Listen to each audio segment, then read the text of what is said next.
监察院其实并不知道高达还活着，哪怕是陈萍萍在见到高达的这一刻也微微有些叹息，不得不内心称赞贺宗伟能查到高达的踪迹。不过既然被陈萍萍遇到了，断然是不会让内廷的人将高达带走。虽然高达只是一个小人物，他是死是活并不是什么大事，但最好还是活着。陈萍萍护住高达只不过是为了范闲罢了。在内廷的人跟监察院的人僵持的时刻，一个10来人的庆国小队飞驰而来，拿出了明皇圣旨，打破了达州城外的宁静。这一道圣旨跟陈萍萍返乡并无关系，只是针对逃兵高达，命令刑部马上将这名欺君逆贼速缉拿回京，任何人不得阻拦，否则以谋逆论处。在为首的士兵宣读完旨意后，所有人都看向了陈萍萍。之前内廷抓捕高达的时候并没有圣旨，结果陈萍萍刚到达州救下高达，圣旨便在此出现。哪怕是再傻的人也看出了问题，这世上本就没有这么巧的事情，一切不过是庆帝安排好的。今天这一幕也是庆帝和陈萍萍之间的博弈，除此之外，在场的任何人都没资格参与。陈萍萍此时沉默着，他知道这一刻终究还是来了。庆帝并没有给他将活路堵死，因为庆帝知道陈萍萍自己就会将这条路给走死。事情虽是因高达而起，却跟高达无关。圣旨到达后，远处盯着达州城外一幕的史飞也紧张了起来。他不知道陈萍萍会怎么去做，却希望陈萍萍会在圣旨面前退却，只有这样这位老人才能活下去。只可惜陈萍萍沉默许久后还是摇了摇头。史飞见状只能下令让数千铁骑准备包围。此刻王启年也在陈萍萍面前跪了下来，希望陈萍萍奉旨不要去管高达。随后所有监察院的官员全部都跪了下去，只为了能让陈萍萍活下去。陈萍萍看着下跪的王启年和监察院众人，苦笑地摇了摇头。在史飞带兵包围他的那一刻，还不等陈萍萍说话，这群监察院官员又立刻起身，纷纷戒备跟史飞对峙了起来。3600人，单是这些人根本不至于将陈萍萍带回。虽然送陈萍萍归乡的30辆马车中只有100位左右的监察院官员，但一路上暗中保护陈萍萍的6处刺客可就不止这么点人了。所以陈萍萍只要自己不想回去，单凭史飞完全挡不住。史飞同样知道这一点，他压根儿也没想去拦着，稍微做样子就可以了。只要陈萍萍说自己想要归乡，将高达交给他，庆帝那边他可以有一套说辞。毕竟史飞和范闲的关系不错，他不想和范闲闹僵。在对峙了许久后，陈萍萍对着史飞招了招手，他不像是一个被追随扑杀的老人，而像一个有什么事情要交代的长辈。史飞下令让士兵不要轻举妄动后，走到陈萍萍面前，翻身下马，单膝跪在了陈萍萍的轮椅之前，将头盔取下，抱在怀中，祈求陈萍萍能奉旨离去。而陈萍萍却反问了史飞一句：“他要奉哪个旨啊？”史飞无奈之下只能继续重复了一遍旨意，将高达捉拿回京。这是无论如何他都不可能违抗的。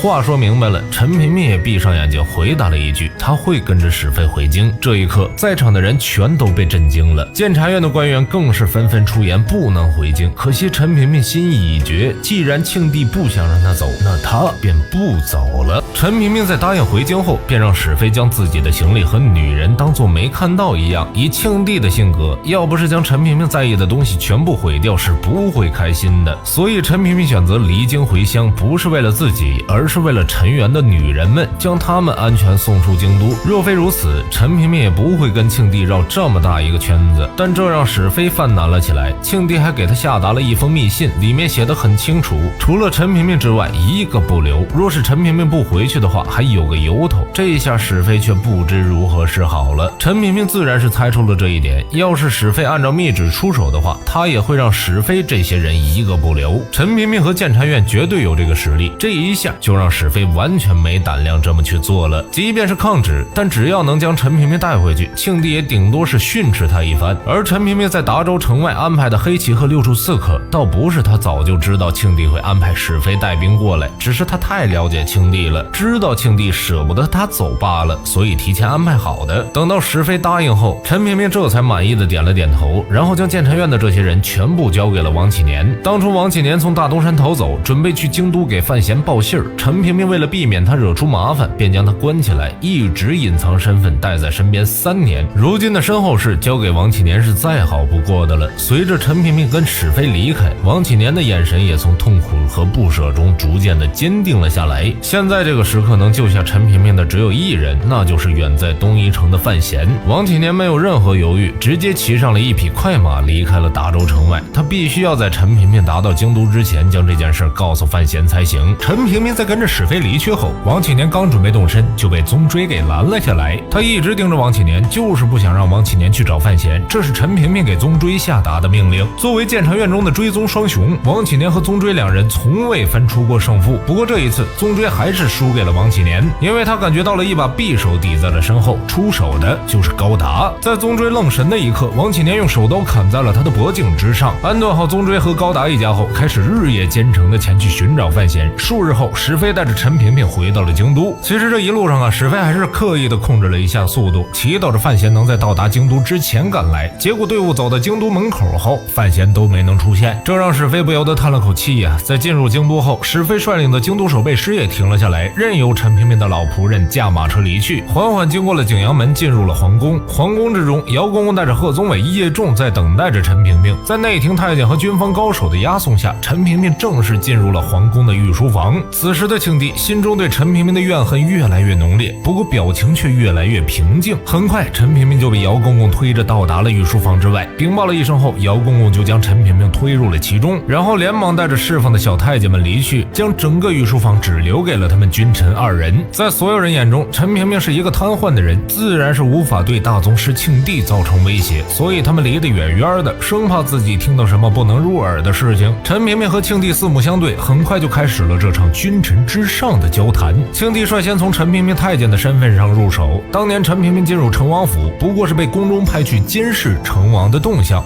但宫中却没想到啊，陈萍萍暗中向当时身为成王世子的庆帝表露了身份，并且协助他在王府起事。连洪四祥都是被陈萍萍说服的，站在了成王这边。所以庆帝不得不承认，对于他和庆国来讲，陈萍萍有着很大的功劳，只可惜陈萍萍太让他失望了。陈萍萍安静地听着庆帝讲述完当年的话后，缓缓地摇了摇头，直言成王能够登上皇位跟他的关系并不是很大，而是有人杀了2位亲王，所以才轮得到成王，才会有如今庆帝的万里江山。陈萍萍直接点出了庆帝的皇位其实就是叶青梅给的，这也将庆帝那块遮羞布给扯了下来。他最不愿意承认的事实是自己的皇位靠一个女人夺来的。庆帝活的这些年里，要是没有陈萍萍的话，他已经不知道死了多少次了，这一点庆帝是不得不承认的。不过这并不是陈萍萍背叛他的原因，所以庆帝直接询问陈萍萍为何要做出这么多背叛自己的事情。而陈萍萍的回答也很简单，悬空庙的刺杀是想看看庆帝的底牌是什么，至于逼着庆帝杀掉自己的儿子，不过是为了给叶青梅报仇罢了。这些事情陈萍萍此时也并未隐藏，全数给庆帝说了出来。但其实庆帝要是没动杀掉自己儿子的念头，陈萍萍又怎会逼庆帝去做这些呢？所以陈萍萍最后还只是承认了自己到头只是想要杀掉庆帝罢了。至于宫里的李氏皇族，陈萍萍是不想让庆帝一个人太孤单，给庆帝一起陪葬而已。这些话陈萍萍说得很平淡，就像是理所当然一样。庆帝的脸色也越来越难看，他真正愤怒的其实并不是因为陈萍萍想要杀掉他，杀掉他的儿子，而是陈萍萍既然已经离开了京都，为什么还要回来呢？哪怕情谊已经到了如此地步，庆帝依旧给他留了一条活路，只要陈萍萍愿意走，庆帝是不会留下他的。可是为什么陈萍萍一定要回来，逼着自己亲生？庆帝对于陈萍萍为何而归的问题，陈萍萍只是回答了一句：当年庆帝可曾想过给叶青梅一条活路呢？这次他回到京都就是要问一问庆帝当初为什么要杀掉叶青梅。此言一出，庆帝直接沉默了下来，只是静静地看着陈萍萍，一直看了许久的时间，然后突然怪异地笑了起来。没想到陈萍萍回来竟然是因为这些呀！当年那些伙伴对于叶青梅的喜爱，庆帝自然是很清楚的。然而庆帝如何也想不到，陈萍萍竟然会为了一个死去多年的女子生了如此强烈的复仇欲望。此时庆帝面色也有些发白，轻声询问了陈萍萍一句：为了他，你竟然背叛朕？陈萍萍叹息了一声，回应道：我这一生是叶青梅挽救的，如果没有叶青梅的话，我陈萍萍可能还只是一个狗奴才罢了。叶青梅帮助了庆帝，也挽救了庆国，但庆帝却毁了他，这让陈萍萍怎么能不悲伤啊？庆帝面对陈萍萍的质问，其实还想要继续嘴硬，不想认账。毕竟当年那件事，哪怕是陈萍萍和范建，也没有人知道具体细节。但可惜呀，陈萍萍早就推断出了一切，然后开始一字一句地说出了庆帝当年所有的安排，将庆帝头上盖的遮羞布彻底的扯下，也让庆帝彻底的疯狂了起来，最终逼庆帝不得不承认是自己杀了叶青梅。但是那又如何呢？他是这庆国的皇帝，也是这天下中仅剩的一位，那又如何？庆帝口中缓缓吐出这4个字后，给整个御书房增添了一层冰霜的气息。此时的庆帝对于当年的事情从没有任何负罪感，他的心如同千年寒冰，做的一切都不过是为了稳固自己的皇权罢了。而陈萍萍依旧平静地看着庆帝，口中缓缓诉说当年发生的一些事情，以及他和庆帝如何能有今天的地位。只是那又如何呢？庆帝为了自己一统天下的道路可以牺牲一切，一个阉人又有什么能力来阻止他呢？还是说陈萍萍这个阉人难道也会喜欢女人吗？说到这里，庆帝冷笑了2声。陈萍萍面对庆帝不断的嘲讽，依旧是保持得很平静。当年叶青梅帮庆帝将庆国的根基打得很牢固，他只是想要庆国按照自己的蓝图走下去，让庆国成为真正的第一强国。但要立这种不世之功，庆帝需要有不世之魄力。但庆帝却不想舍弃自己已经拥有的一切，只要叶青梅死了，庆帝就可以安然地享有他给的一切，也不需要承担他所带来的任何危险。这便是庆帝杀掉叶青梅最为根本的原因。陈萍萍此时毫无保留地说了出来。只可惜啊，庆帝早就不是当年的成王世子了。为了他自己的春秋大业，这个世上除了他死，任何人都可以，也不需要给任何人解释。只要他成为这个世上的天下之主，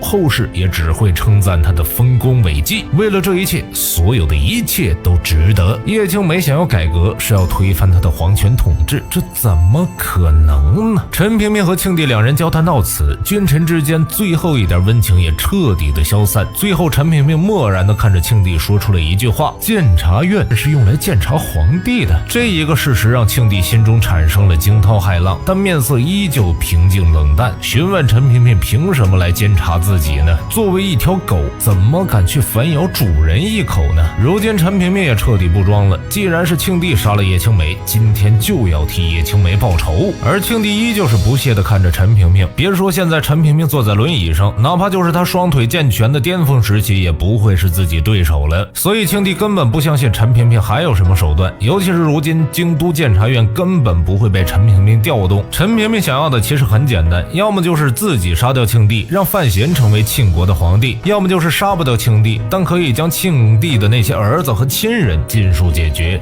让庆帝众叛亲离，在孤独之中看着这天下的土地却一无所有。后面一点陈萍萍其实已经做到了，如今若是他能杀掉庆帝的话，陈萍萍也算正式给叶青梅报仇了。随着陈萍萍和庆帝之间的距离不断的拉近，突然间御书房内狂风大作，两道夹杂着威力的火药、铁砂和钢柱的狂暴气流瞬间轰向了庆帝的身体，巨大的声响也让在外等候的众人为之一振，连忙率领禁军冲入了御书房之中。接下来御书房的一幕让姚公公和叶仲等人瞬间震惊了，只见御书房内乱成了一团，火药爆炸的味道充斥了整个房间，带气的气流让空中飘荡着无数碎屑。而庆帝呢，这时站在御书房的陈萍萍解决庆帝的最后手段就是藏在轮椅把手里的2把霰弹枪。这2把枪是叶青梅当初给他制作轮椅的时候专门藏在把手里的，只要轻轻扣动把手处隐藏的扳机就可以发射2枪，是叶青梅当初让陈萍萍危机时刻保命所用。不过陈萍萍在成为监察院院长后，身边一直有影子保护，几乎没有什么人能够近身伤害她，轮椅中的2把霰弹枪也就没有了用武之地。此时用它来解决庆帝也是陈萍萍早就计划好的事情，只可惜霰弹枪的威力虽然很大，但因为距离问题，对庆帝造成的伤害依旧是有限的，加上这么多年未曾保养过，这一击下陈萍萍没能如愿杀掉庆帝，反而被庆帝掐住脖子提了起来。在陈萍萍开枪的时候，庆帝捏碎了手中的茶杯，将碎片打入了陈萍萍体内，以此限制了陈萍萍的行动。庆帝现在还不想让陈萍萍死，那么陈萍萍就不能死，他要让陈萍萍这位名扬天下的监察院院长彻底的将脸面丢光才行。而叶仲等人看到御书房的一幕后，纷纷沉默着不该如何是好，直到庆帝松开了陈萍萍，任由陈萍萍摔在地板上，才缓缓开口，让叶仲带人将陈萍萍押入监察院大牢，明日将其凌迟处死，并且嘱咐了一句，要是在36000刀之前让陈萍萍死了，他们就和太医院的废物们一起给陈萍萍陪葬。此言一出，叶仲等人也顾不得震惊了，连忙将陈萍萍带出，并安排了太医院的人跟随查看治疗，确保他能活到明天行刑。至于庆帝为何会将陈萍萍关入监察院的大牢，这其实也有着庆帝的一场试探。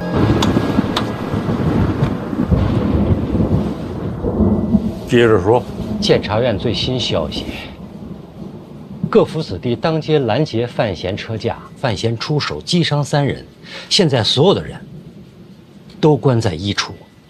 这是多大点的事儿，你就跑朕这儿来了？不是，到陛下这儿来躲清闲来了。陛下不知啊，现在各位国公都在监察院门口找我放人呢。所以你躲进宫了。现在京都城内外只有陛下这儿最清闲。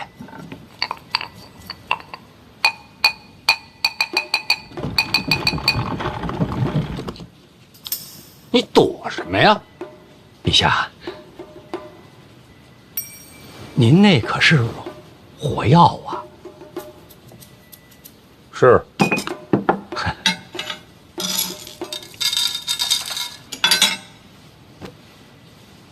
我问你，你们医处是不是不想放人？回陛下，抓人的是范闲，要想放人的话，也得找范闲才行。你们找范闲啊？范闲现在也躲在宫里。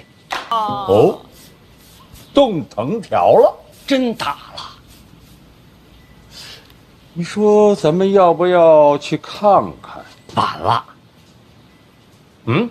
打完了，这么快？最后还是范闲给拦下了。无趣，无趣呀，没有热闹可看了。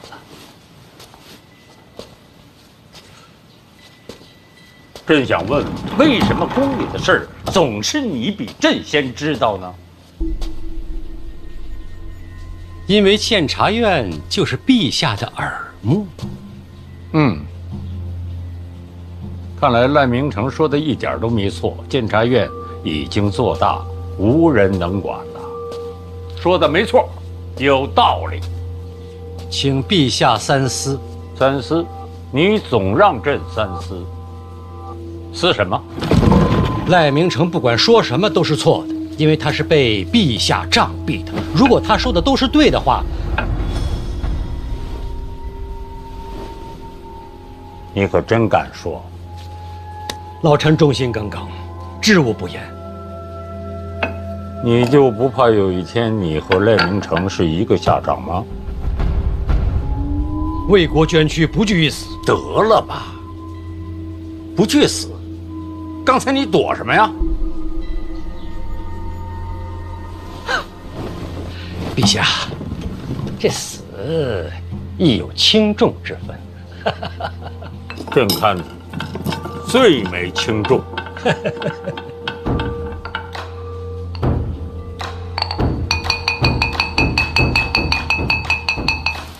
这孩子嘴真硬。小小请啊。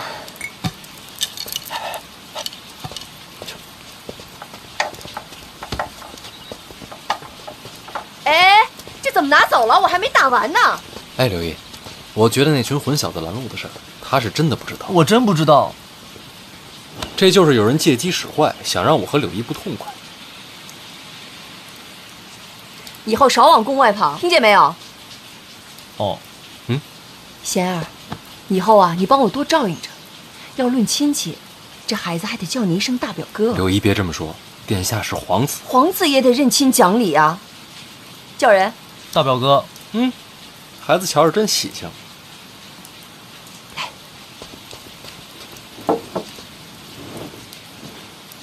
堵你的可都有些家世啊，是，府上都有爵位，你都给抓了，都抓了，那可得罪不少人啊。不怕。傻孩子能不怕吗？官场就是人情世故。陛下要我做孤臣，我也只好铁面无私了。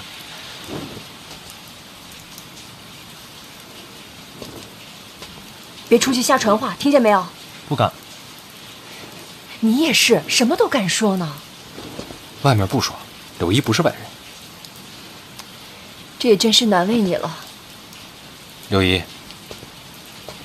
这几日千万别让他出门，就怕别人还在等机会。你放心，我盯着，绝对不让他出门。那我走了。哎，不急，再多说一句啊，毕竟你是这孩子大表哥，还沾着亲呢。没事多来看看他，也替我管教管教。这瞧着不顺眼就直接打，怎么打都行。啊什么啊？啊！我意思，表哥你以后常来啊。行了，打也打了，教训也记住了，起来吧。起来吧。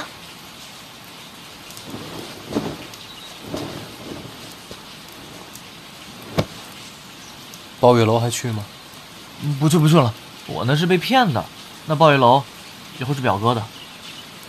柳姨，那我真走了。哦，对了，宫里送来了一些酸酪，你不是爱吃吗？我差人给你送到府上去。酸酪浓郁可口，柳姨有心了。留下吃个饭再走吧。别了，一堆国公等着呢。贤儿，那你路上小心点啊。好，多谢柳姨。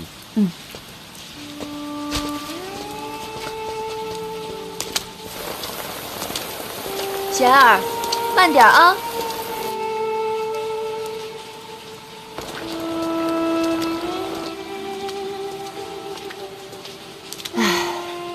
以后常走动吧。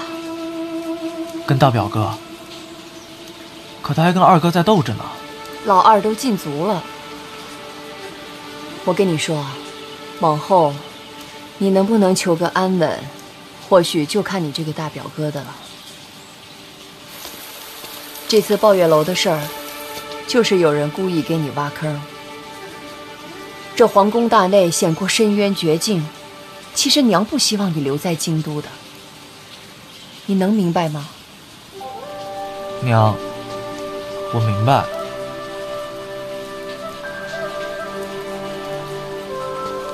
刚才娘是不是打疼你了啊？疼不疼？不疼。不疼。不疼。这不疼哪能记得住啊？来人，赶紧给我来人，把那个藤条给我拿过来，快点儿！听见没有？把我的藤条拿过来，快点儿！臭小子，赶紧给我滚回来！我告诉你，我今天一定打到你，记住，听见没有？回来！气死我！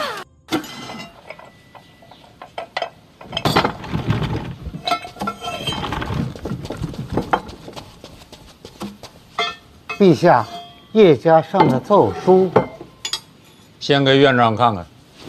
不合规矩。你破坏的规矩还少啊！陛下说什么都是对。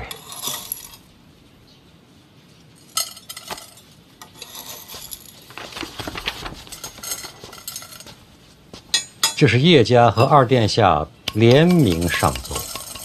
陛下，范闲继承庄墨涵书籍，文才经世，他们推荐范闲作为这届春闱的考官。对这个推荐信你怎么看？二殿下可是真聪明啊！刚刚进族就跟叶家联名上奏啊！叶家什么底呀？叶流云大宗师啊！这联名上奏，日后二殿下依然前途光明。他们的婚约是朕赐的，他再聪明也是陛下给的。你就看出这些？还有，二殿下跟范闲争斗之后，马上上奏举贤，让老臣感动。不谈人事，谈什么呀？朕在想，像范闲这个年纪，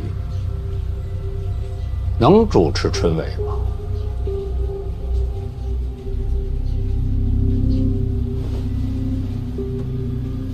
你这是什么嘴脸？陛下，老臣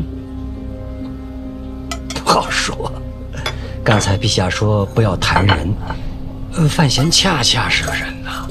春闱如此重要，老臣不敢僭越，一切还要听陛下定夺。陈院长说话还是那么的滴水不漏。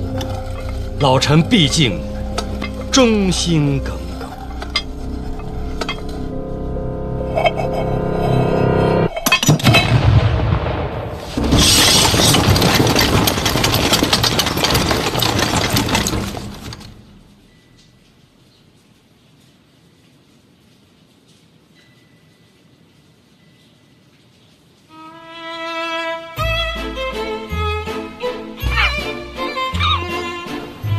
真诚啊！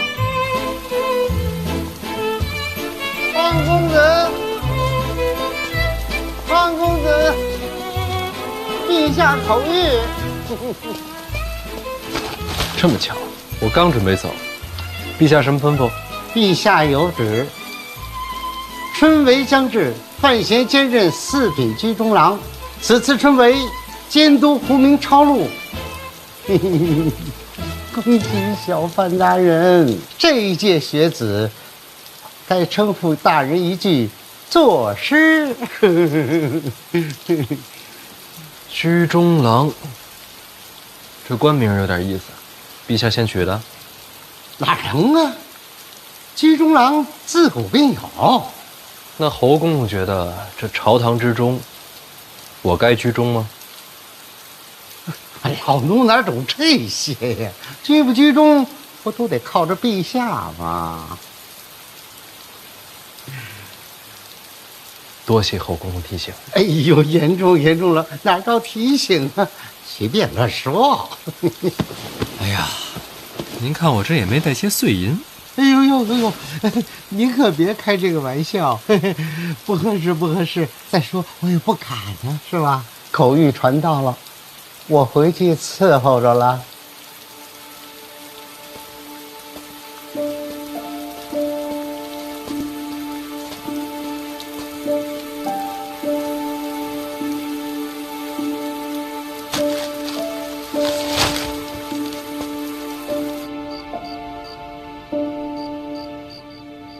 他头在动，明明看着我呢。哥，你回来啦？少爷，哎呀，不用跟我行礼。哎，回头跟你娘说一声，明天菜做的清淡点啊。好的，少爷。怎么来我这儿了？是不是下不去手啊？缝好了。缝好了？都包扎好啦。这精神挺好的，缝得不错呀。好歹也是看了这么多医书呢。哦，对了，哥，你那个歌罗方效果真不错，全程都没醒。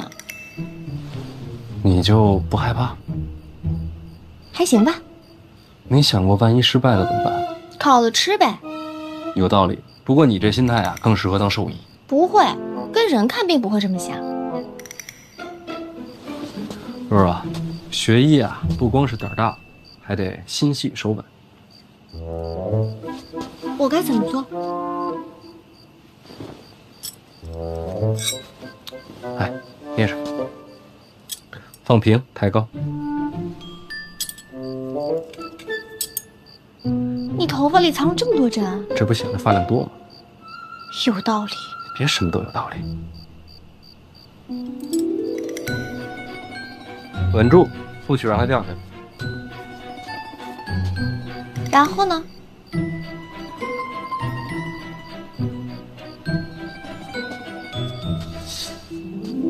你别说，这手还真挺稳的。然后就是学会在运动中保持平衡。首先呢，就得走起来。练到后来啊，不管是正着走、倒着走、前后左右、东南西北，哪怕是蒙上眼睛，它都不能掉。你哥我当年练这个的时候啊，老师说。然后呢？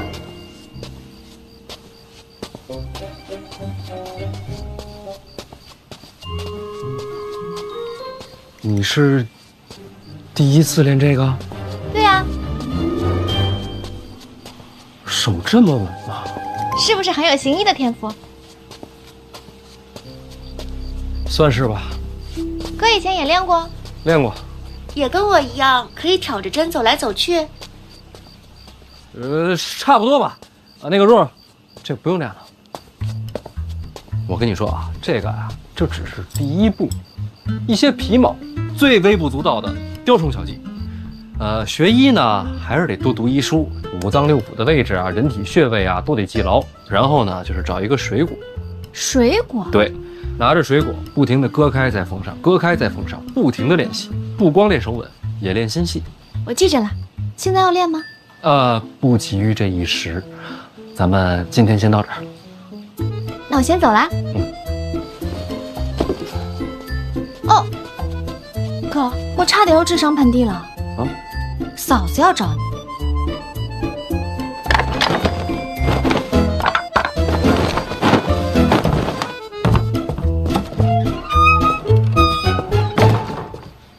来啦。你猜到我会晚上来？潘大人，你来我这儿，晚上比白天多。你这话说的，显得我不像好人啊。勋贵子弟拦路打人的事儿，我听说了，这应该是二哥暗中推动。我知道，都是被他当枪使。那些少年，你该打就打，该训就训，陛下撑腰，那些国公勋贵不敢怎么样。大不了你打完了，我再登门赔罪，好歹有个郡主的身份，他们打碎了牙也只能往肚子里吞。婉儿，咱俩真是珠联璧合。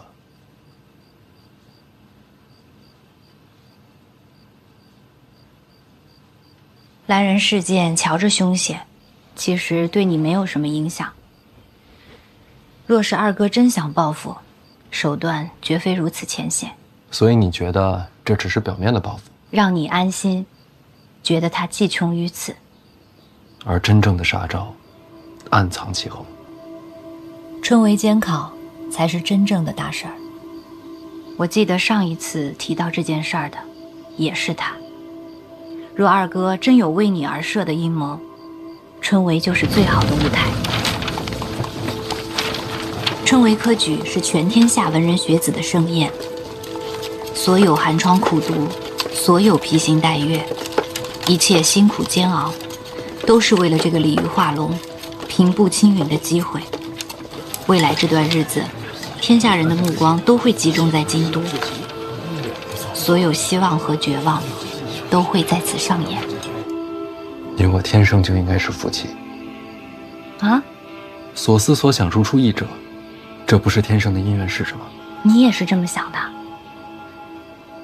春闱之后就是大婚，大婚之后我掌管那股财权，要想阻拦我，就只有春闱了。你有应对了？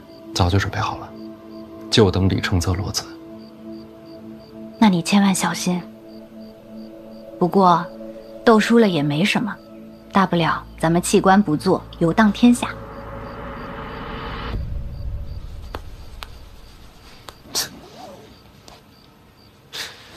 反正有你就行。别动手动脚的，羞坏了。那话说回来，我这看了半天了。你绣了个什么呀？鸳鸯戏水。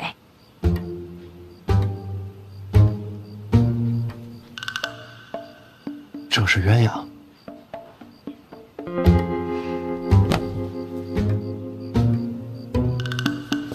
其实真的挺好的，挺好的。别找补了，确实是我的问题。以前学这个吧，就喜欢绣花草顽石，不喜欢绣活物。现在要学，确实太难了。那就不学了。来，喝水。这是要送你的，不绣鸳鸯说不过去。送我？成亲的规矩。怎么还有这种规矩？不成文的习惯，这不显得大家闺秀吗？那你以前没练？以前觉得自个儿活不到成亲。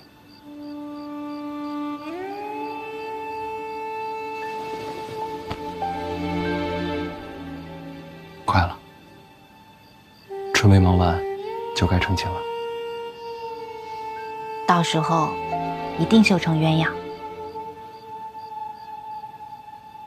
为什么小的时候不喜欢绣活物啊？帕子里的东西绣得再好，终究是死的，就好像被困在里面了。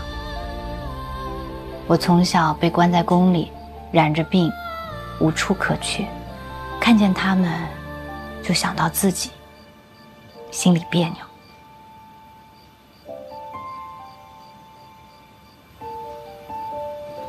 没事啦，现在有你啦。我在儋州长大，儋州是个港口，每天都有很多的船来来往往。等到日落的时候，海上的飞鸟随风起落，放眼望去，全是生机勃勃。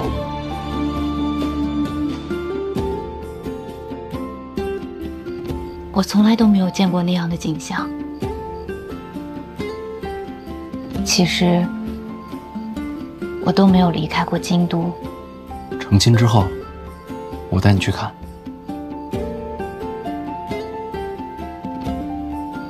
我一直有一个梦想，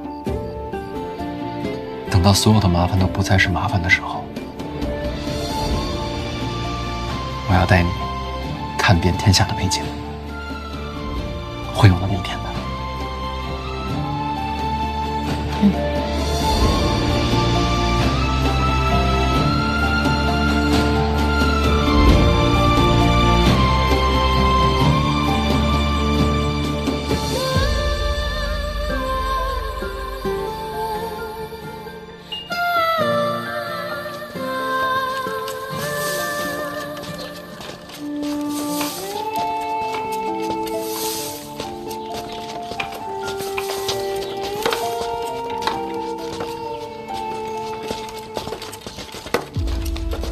掌柜的，有空房了吗？我昨天来时客满，小二说让我今天一早过来碰碰运气。您稍等。史公子啊，正是史产力。您运气可真好，刚有客人离开，正好空下一处，四人合住。哦，不瞒公子，春闱就在眼前，现在在京都城内想找个住处，那可真不容易。四人合住虽是喧闹些，但房钱可便宜多了。公子也是来参加春闱的吧？啊，那肯定是。既是考生，能否看下官府发的文书？不是针对公子，春闱将至，京都管得甚严，我们呀要仔细记下细节。回头啊，府衙要来查看。应该的，应该的。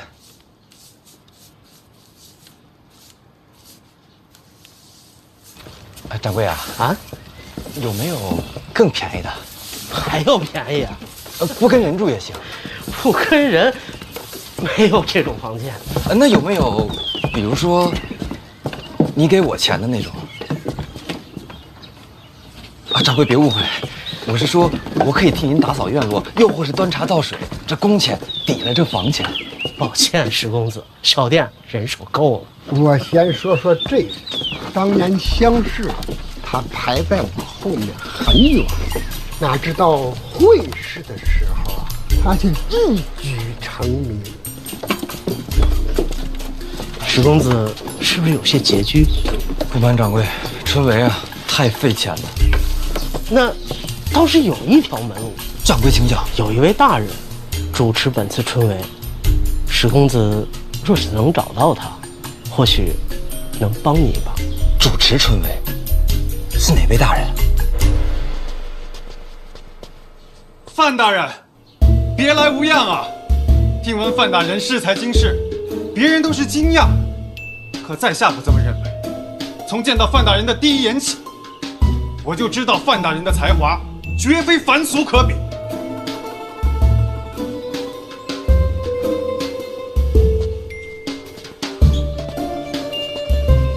你谁呀？大人，我贺宗纬啊，咱们见过。贺宗纬，有点印象。京都府衙上，你还帮郭宝坤跟我打过官司，是不是你？大人，那都是国家逼迫我的。行了行了，别跪了，我只能假意迎合，其实我心中根本就不耻啊，大人。拉起来，拉起来。行了行了啊，咱起来说，来，谢王大人。那你说你是贺宗纬，但这看着跟以前不一样啊。哎，这相由心生，如今摆脱了郭家，心性已高远，这长得豁达了一些。照你这么说，全赖郭家，与你无关。与我无关啊，大人。我这一直想着记录郭家的恶行，就想着有朝一日报与大人，为国除奸呢。那怎么也没报啊？这不是大人的动作太快了吗？这郭攸之都入狱了，而在下也逃脱了魔窟，这一切都要感谢大人。大人就是贺某的再生父母啊！可别，你看着比我老，精神上的父母。你这是认亲来的啊？在下一生所学，都是为了献于庆国，献于陛下，献于大人。站住！参加春闱的吧？正是。找我干嘛？拜师啊！大人才华经世，又是贺某的再生父母，我等读书人就是为了忠孝节义。若贺某不来拜师，这天理难容啊！知道我是考官了是吧？绝对不是大人。大人，贺某是真的敬仰大人。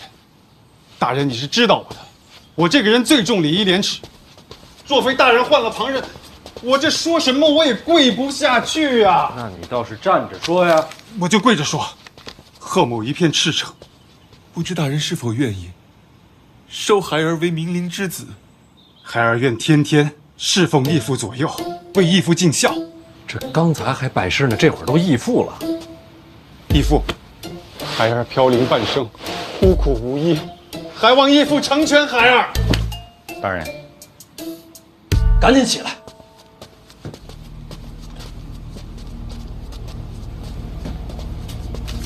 大人，一处刚送过来的密报，您还记得史家镇吗？当然记得，全镇被灭口那个。现在有活口了。石产地。史家镇被烧之前，他就来进京赶考了，所以他是整个史家镇唯一留下来的活口。昨天到了京都，按规矩呢，学子入住客栈需要核实身份。邓子岳得着信儿，立刻就递过来。唯一的活口。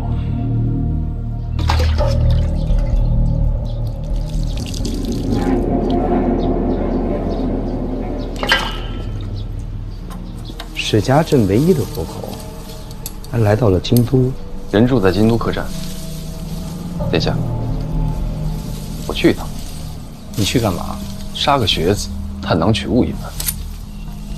杀学子干嘛？不灭口吗？我跟你说过了，史家镇那把火不是我放的。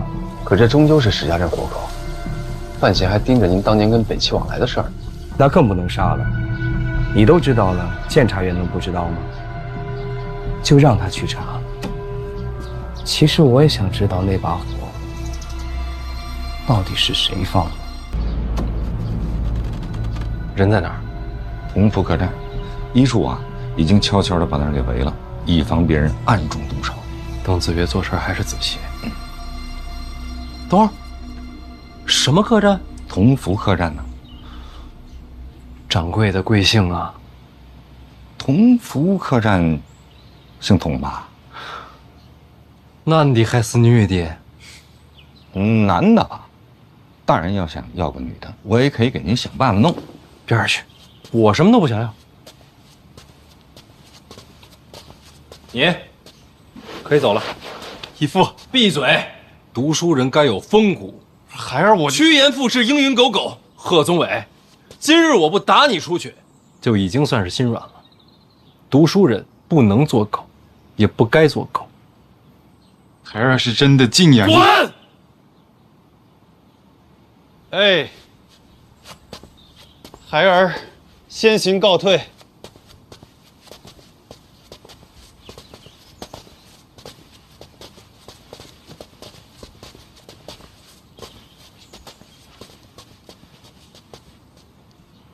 这是来投教您呢。我还是要脸的，这样的人我可不敢收。但愿天下读书人，不都是这般货色？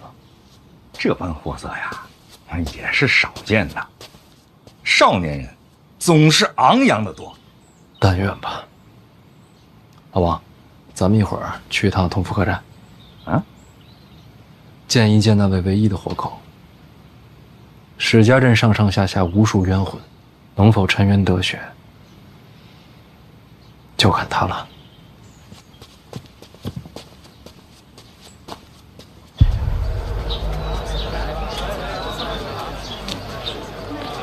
读书人不能做狗，也不该做狗。话倒是好说，可人难做。酸辣，好喝的酸辣。留步。改日再聚。改日再续。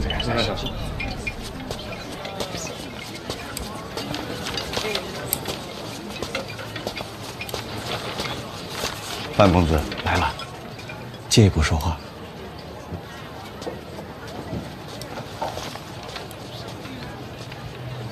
大人，石产明住上？正是，住的4人间，同屋还有3位考生，这是姓名。杨万里、程嘉林、侯继常，家事正在核查，很快就会有结果。还有大人，这是石产力入住客栈以来一言一行的详尽记录，请过目。这都查了，未雨绸缪嘛，万一大人用得上。还喝酒了？与3位考生相谈甚欢，喝了几杯，酒量倒是一般。这会儿人不在客栈？是，人正在考院。离考试还有那么多天，这会儿去考院做什么？在砌墙。砌墙？不用点心啊！来，轻拿轻放。慢点，好嘞。后片行吗？别碰坏了啊！慢点啊！大人请看，这些都是参加今年春闱的考生。那边过来2个。他们这干嘛呢？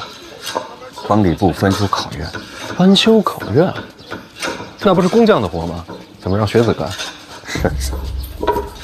礼部尚书郭征郭大人提议的，说是学子众多，家境不好，京都物价甚高，贫寒学子活得艰难。所以说，这工钱与其让工匠赚，不如让学子赚。正是，自愿参加，既可以提前感受考院的堂皇气象，又可以挣些银两维持生计。那这么看来，这位尚书还蛮体恤民情的。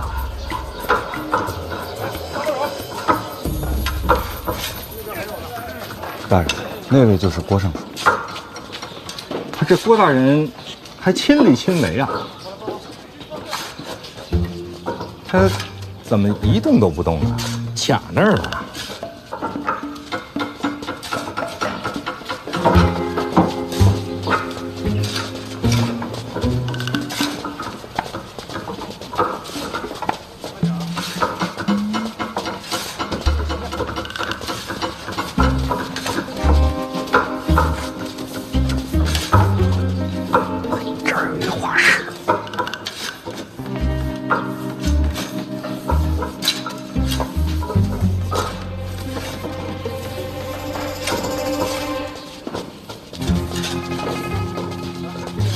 确实啊，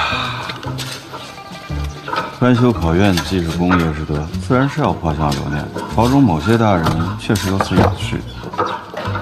有点意思。那大人，咱回忆处咱也画一个。石场丽呢？哦，那就是石场丽。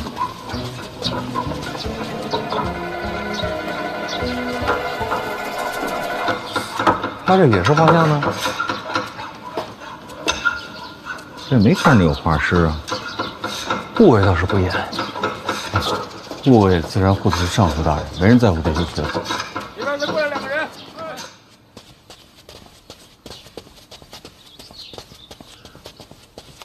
贺宗伟，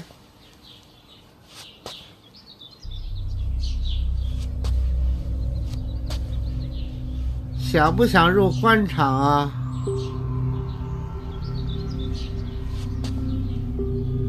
若能出人头地，你可愿以身犯险啊？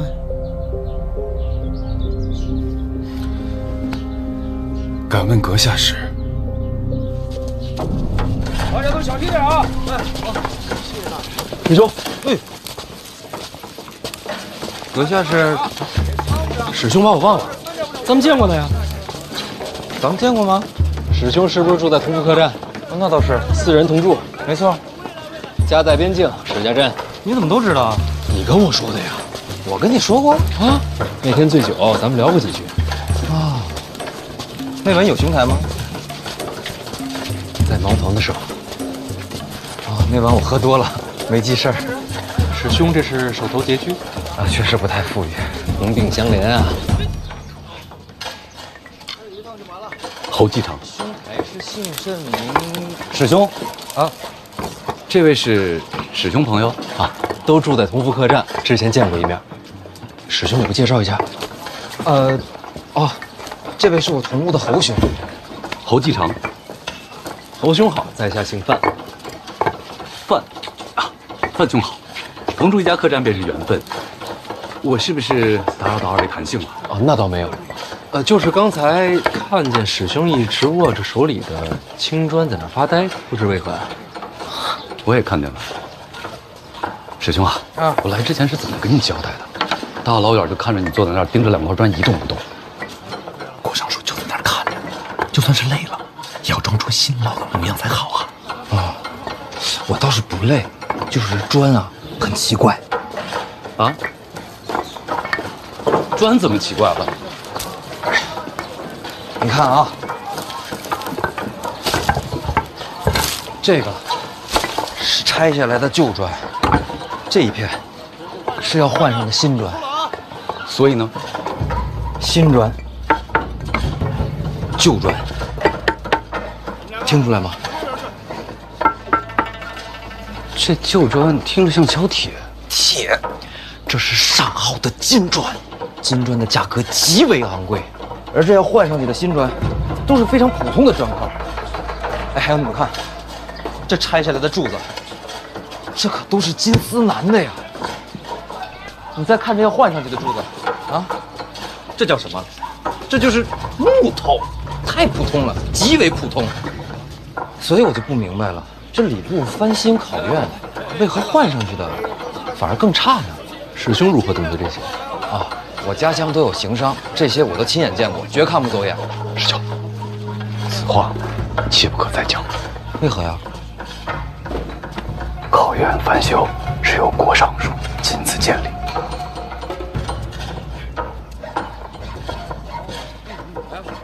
那就更该告知郭尚书，免得他被人骗了。此事与你我无关，最好视而不见。可是，相信我。你们2个，哎，为何视而不见？以次充好，说没有贪官作祟。我等读书之人，明德之理，怎可视若无睹？小声些。别见怪了，他俩老这样。你堵得住我的嘴，你堵不住天下这妖巫。算我求你了，听我把话说完。大兄，喝水，多谢。我给你介绍一下，这位是泉州杨万里，在家乡颇有名望，乡试名列前茅。我等4人啊，杨兄才学最高。杨兄，新婚，谢婚。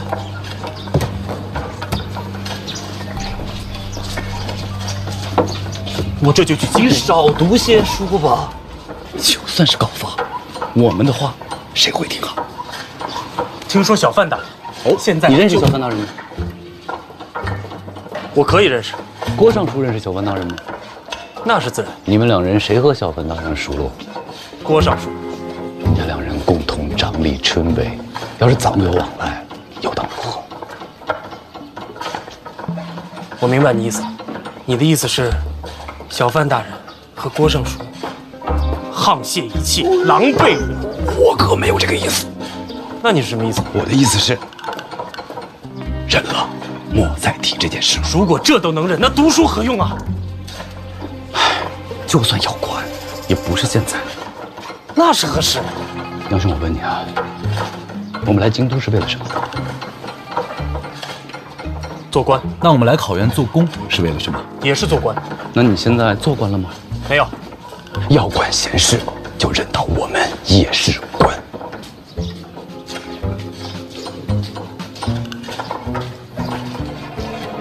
读书人何至于此？因为都是这般。告辞。哎，杨兄，杨兄，明明是个书生，跟个莽夫似的。哎，老兄，你刚才说这来这做工也是为了做官，何意啊？啊，没有没有，生活拮据，赚些吃饭钱罢了。除了钱财，侯兄在来之前还交代过我们这其中的关键。师兄，无妨，师兄都是学子，是懂得分享。侯兄说了，咱们来做工不仅仅是赚钱，也是为了露脸。露脸？咱们这些来做工的学子都会在册上留下姓名。郭尚书本人就在现场，咱们最好能让郭尚书记住咱们的名字。记住名字？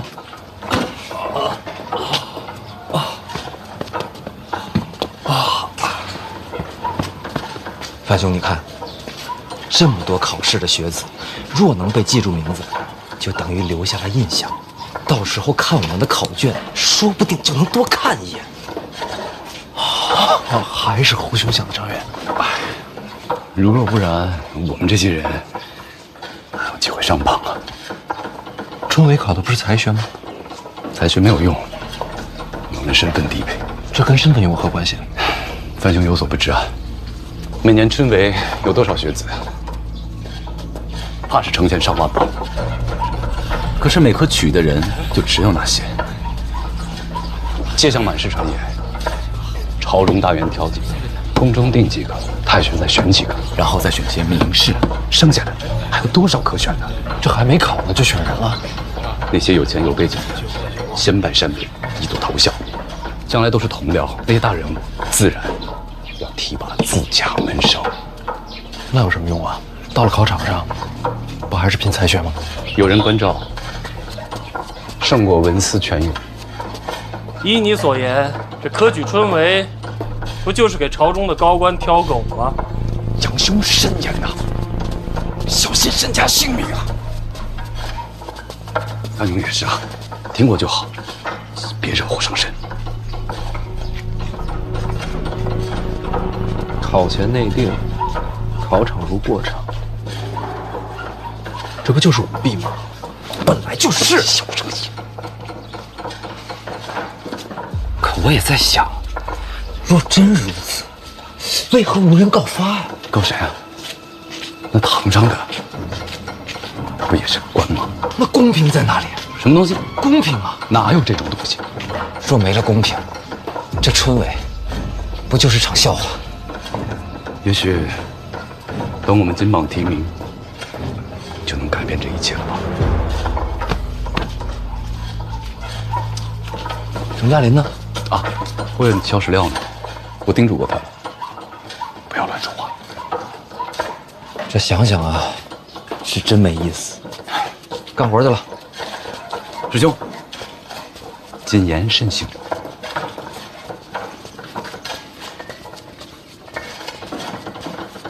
范兄，帮个忙呀。侯局长，哎，这也太厉害了，一个人搬了这么多趟，应该的，应该的，辛苦了。你怎么歇会儿？一上午看你没喝水了。哎呀，没事没事，啊，应该的。不用吗？不行不行，我再帮你多搬几趟。走。好了，哎，好了，好了，好了。要不要？不用了，够了。哎，樊兄，来，啊，吃个饼，哎，你自己吃啊。那行，改天请你喝酒。好嘞，多谢啊。哎。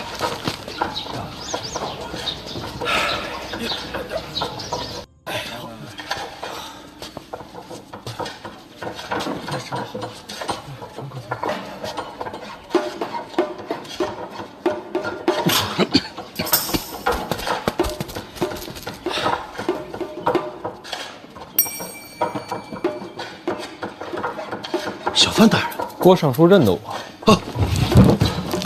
朝堂之上见过小范大人的英姿。那个，这次春闱，郭尚书才是主官，可别喊我大人。小范大人前途无量，他日必将一飞冲天啊！小范大人怎么来考院了？路过，也想见见郭尚书。郭某也早想结识小范大人。快走！哎，不必辛苦。顾尚书，我就问你一句，请讲。这考院翻修，石料砖块以次充好的事儿，你知道吗？也不是太次，也都经久耐用。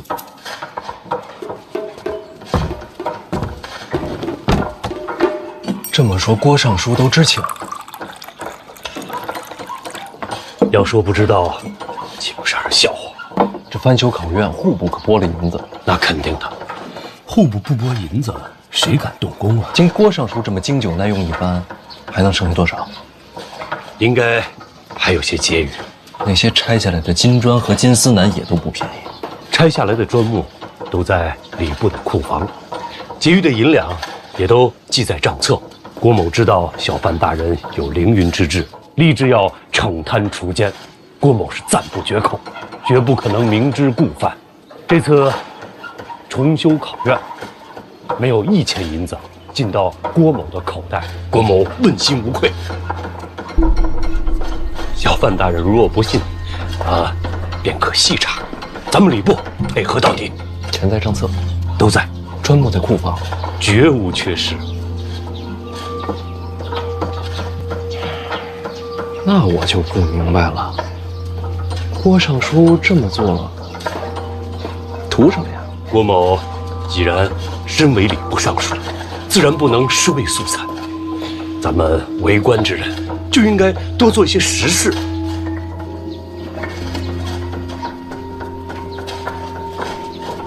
懂了，这翻修就是实事，实事就是政绩。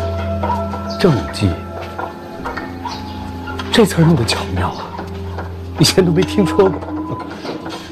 政绩，还给自己画了画。证明郭某做过此事，以后也好有个纪念。那省下的那些银子呢？礼部人也不少，拖家带口的都不容易。逢年过节买些酒，买些肉也是应该的。您说呢？库房里的砖木呢？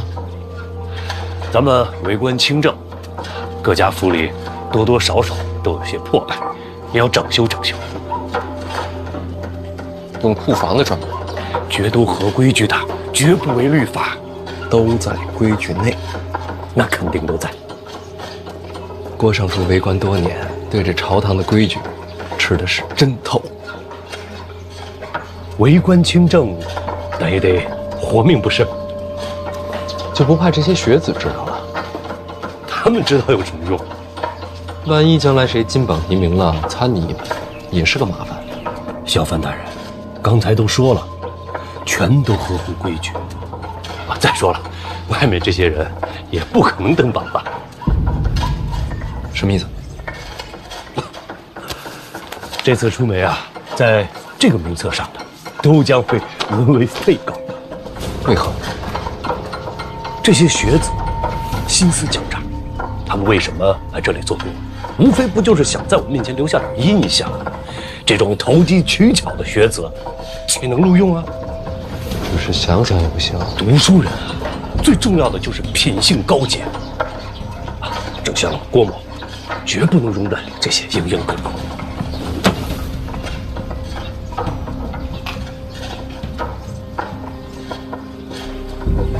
若非门外的学子有大人的门客，只是想给这些学子留条活路。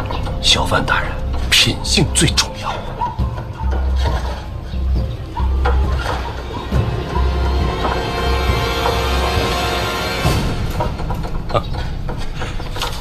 就像我无条件的相信小范大人的品性。您想做什么，我没意见，按你的来。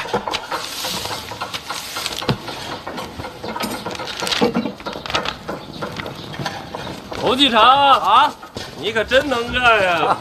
是啊，侯继长，你也太卖力了吧！应该的，应该的。怎么那么厉害呀，侯继长？这来来回回好几千趟了吧？真厉害呀，侯继长！侯继长，来换一面来！侯继长，侯继长。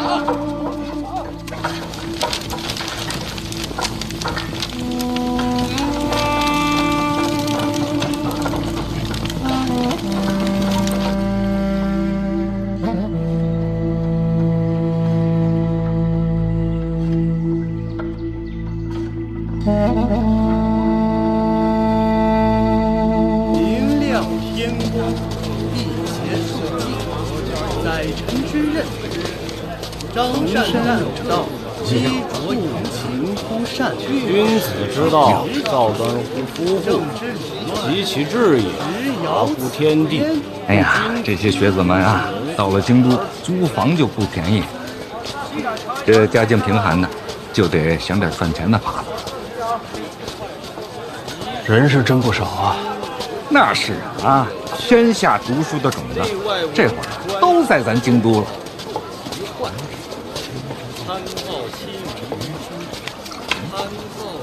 这菜真新鲜啊！快来看，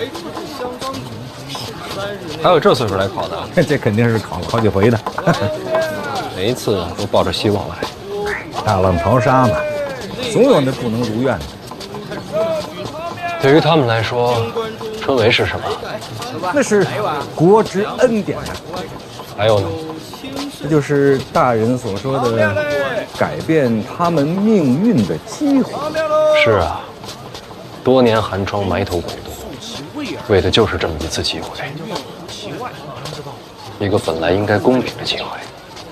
素富贵，行乎富贵；素贫贱，行乎贫贱；素夷狄，春闱舞弊，你听说过吗？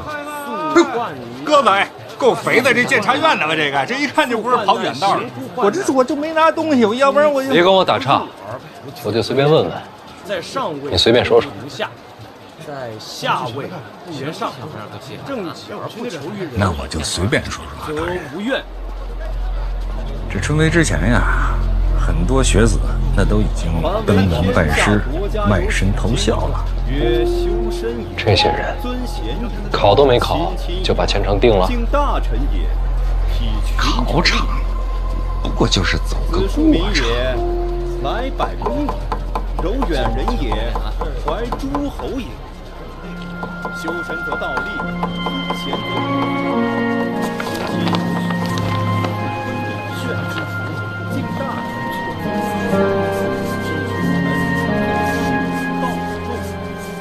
你看这一段，看书上的。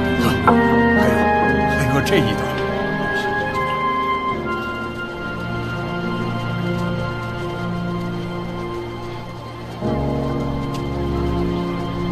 那他们呢？他们呀，哎呀，没这个命。这些事儿，监察院不知道吗？多少也知道些。不是监察百官吗？这都不查。能收门生的，那都是真正的大人，不好查。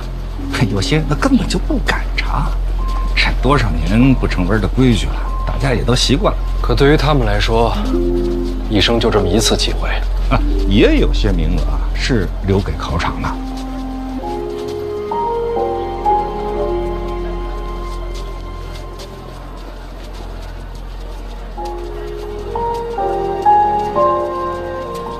这不公平。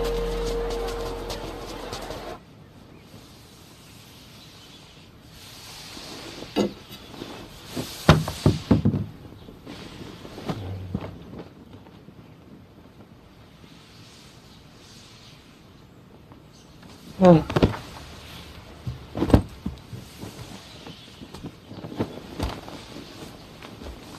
那叫什么客栈来着？同福。范闲去了？去过了，人没在，又去了考院，找那个什么史产力，见过了。不过好像没怎么聊。咱们的人远远看着，说史产力神情不见悲痛，这史家镇全灭的消息，他应该还不知道。什么都没告诉他，那去干什么呀？是啊，白跑一趟。也不知道这范闲到底在想什么。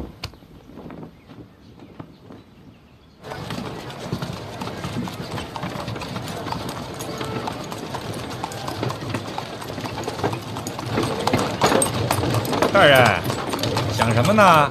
其实也没想什么，没几天就是春闱了。这个时候知道家乡没了，史产力还怎么考啊？等等吧。一处也守着呢，等他安心考完，再看看该怎么办。大人，真的是不一样啊！又哪儿不一样了？这要换做其他大人呐，谁会在乎这些？总得把人当人吧。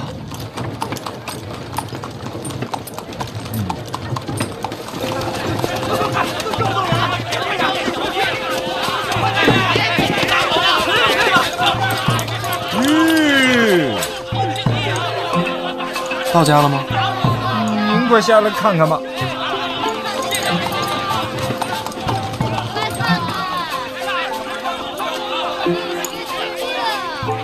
就是敬仰小范大人啊，一点小意思啊，收下收下啊。那不是辛弃物吗？嘿嘿，没错。好几位看着都眼熟，朝堂上见过，这会儿都穿着便服了。穿官服那不是不好看吗？我那点心意啊，都在里边写明白了啊！告辞，告辞。小范大人不收礼，不收礼，真的没有，拿回去吧。让，真受不了，真受不了！别过来！我们都是下人的。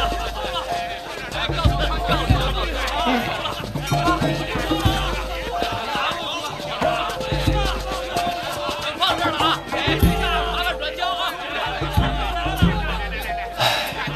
这都是为了春闱啊！嘿，可不是吗？走吧，绕后门。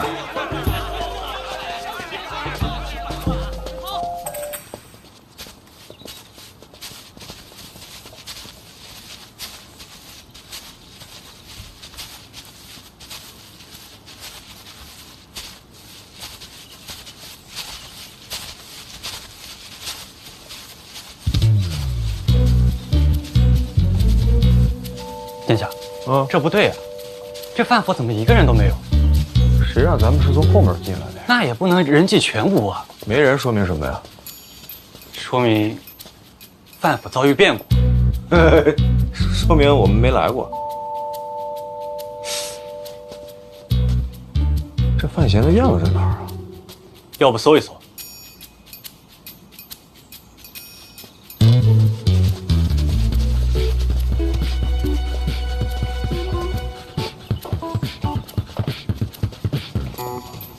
哎，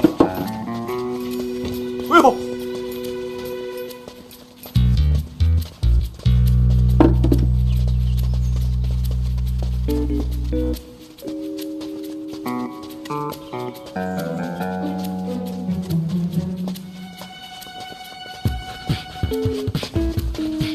放这儿吧。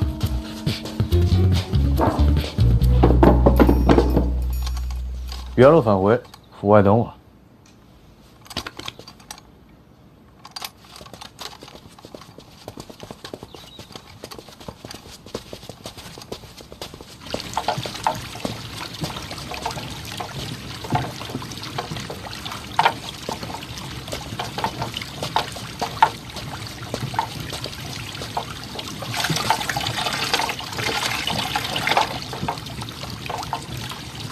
嘿嘿，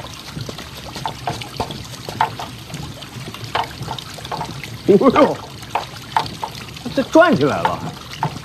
老爷，太子登门，你怎么把下人都给撤了？后门来的。前门后门来的不都是太子吗？你把人撤了也就算了，你也不去见一见？不是找我的，不方便见。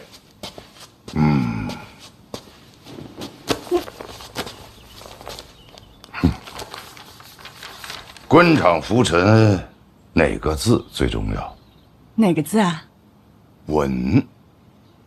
且扫门前雪，休管他人霜。与己无关之事，少掺和最好。哦，老爷，嗯，那太子亲自登门寻范闲，为了何事啊？还能有什么事？春闱将至，打招呼来了。那为什么走后门呢？自己好好琢磨。你动我！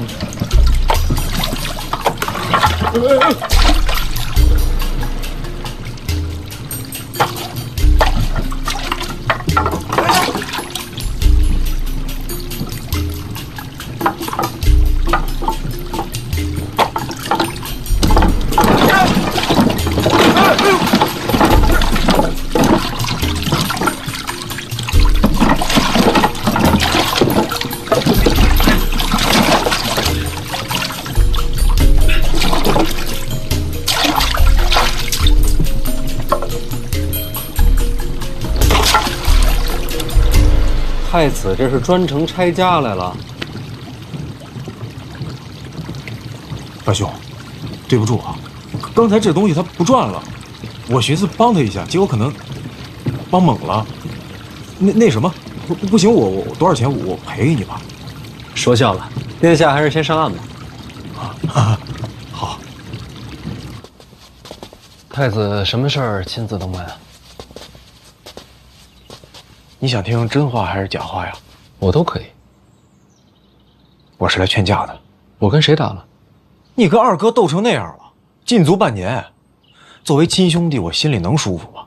不得来劝解一二啊！这是假话。还能再假吗？那真话呢？真话呀！哎，来了！有人喊他吗？心诚则灵。真话。你让二哥不痛快，我心里很是痛快，所以啊，亲自跑来给你送礼来了。殿下这是真不拿我当外人。你跟二哥作对，咱肯定就不是外人。不过我不知道你喜欢什么啊？金银首饰、名贵药材，我就都备了一些。多谢太子，我都喜欢。洒脱。哎呀，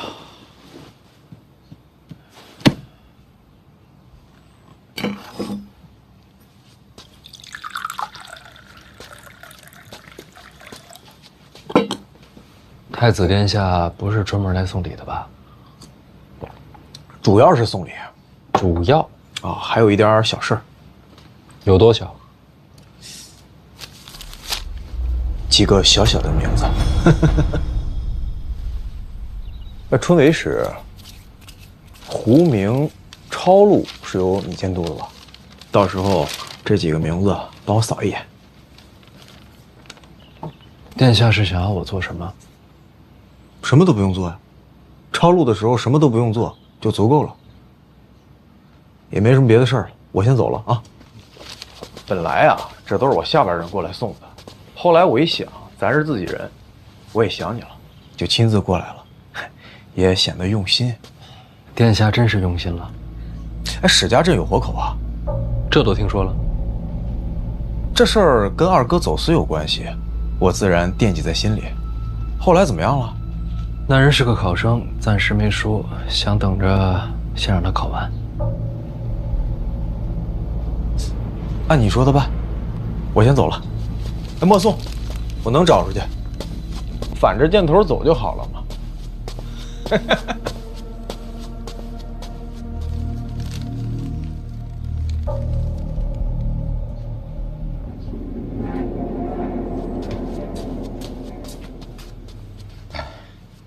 大人，林相府遣人捎信儿，请您挪步登门。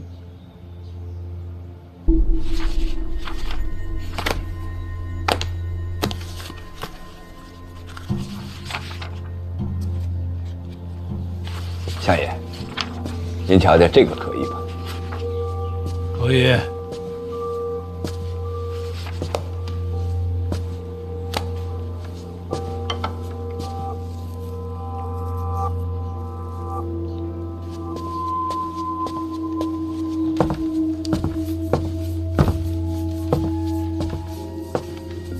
师伯，不必拘礼。来，你帮我看看。啊，哎呀，这最近胡子白的有点多啊。是有些。啊。哎，要不你帮我拔几根？我拔？啊，自己不好动手的，疼啊。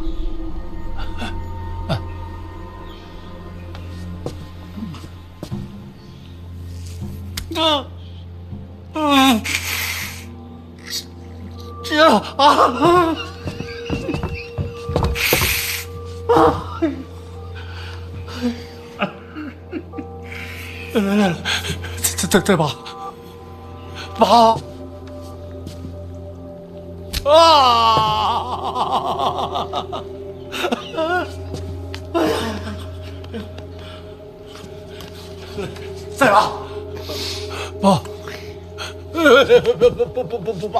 不拔了。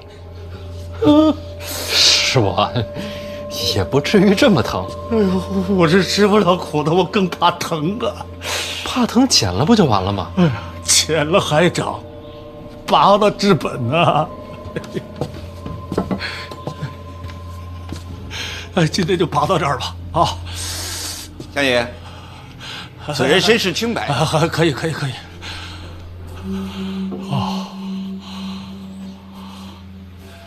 范闲，你看我这胡子还算齐整吧？精致。这做官啊，跟做人一样，细节处要留心。最要紧的是不露破绽。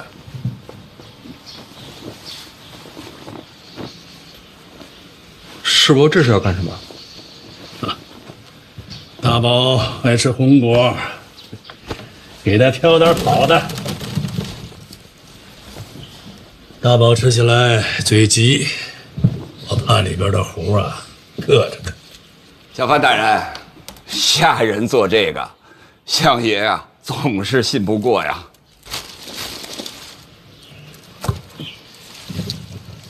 太子找你了？传得这么快？给你送名单。是。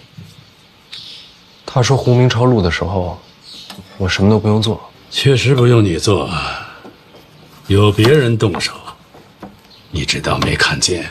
没看见什么？还能做什么？能选定的人，金榜题名。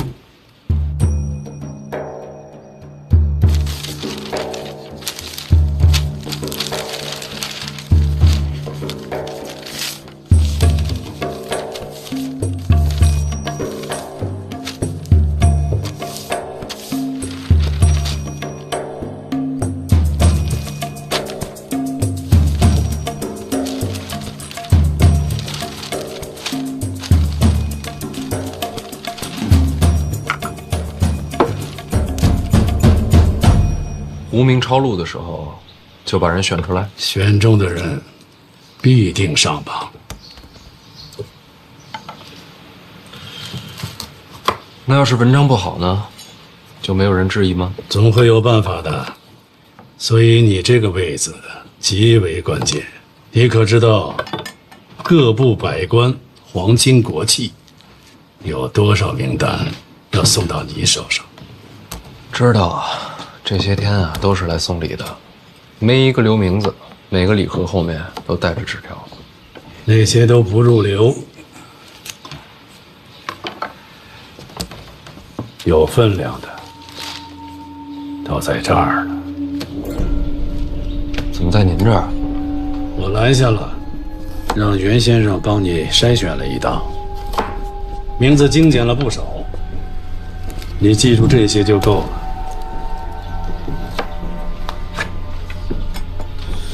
不是春闱吗？就不能各凭本事吗？这不仅仅是名字，更是人情世故。